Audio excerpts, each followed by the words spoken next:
Trudge your canoe over the quartzite. Set out along the water.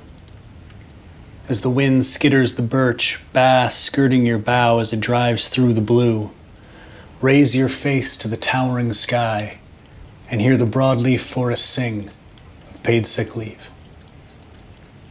Roll to shore. In the mystery of night, the moon over the glass-black lake imparts an effective vaccine campaign that targets marginalized communities.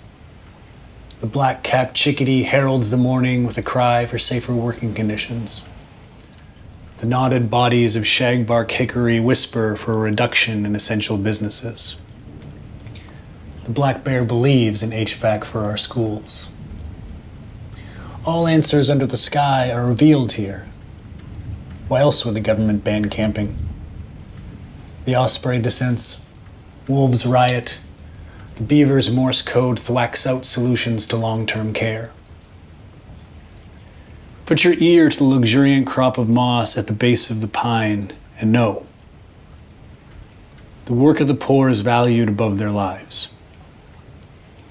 They'll die in hallways, behind windows, looking out at the street.